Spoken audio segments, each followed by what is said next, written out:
Po podatkih Združenih narodov je na svetu okoli 200 milijonov migrantov. Vsak dan ljudje zapuščajo svojo domovino ter z upanjem na boljše življenje vstopajo v tujo državo. Za otroke je sprememba okolja v prvih letih težak izziv, ovirata pa jih tudi jezikovna in kulturna različnost. Žal jim je še težje, ker so jim pogosto kršene otrokove pravice, zapisane v Konvenciji o otrokovih pravicah. Prisluhnimo otroškim sporočilom in njihovim izkušnjam. Kdaj sem bil žalosten, pa nisem mogel reči, ker nisem spoznal jezika, pa sem jokal.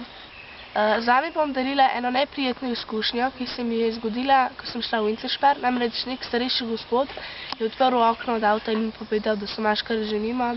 Takrat sem se počutila zelo slabo in neprijetno. Enkrat pri kosilu sem svojo prijateljico spraševala, ali je to svinjina, in me je pokimala in nisem vedela, ali je res. Zato nisem sploh jedla. Ko sem bila v 1. razredu, sem imela rojstni dan. Moji prijatelji so mi hoteli čestitati, ampak so bili presenečeni, ker sem jim povedala, da mi muslimani ne praznujemo rojstnih dnevov in da ne želim, da mi čestitajo.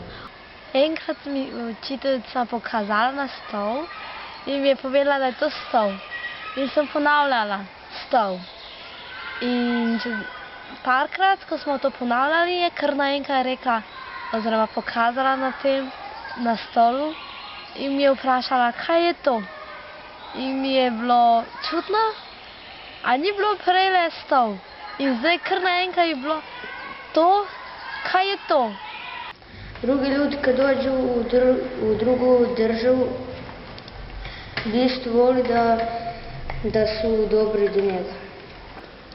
Volite pričujem Amarit Džip, menila Džav, taj ponosno sam Pimande.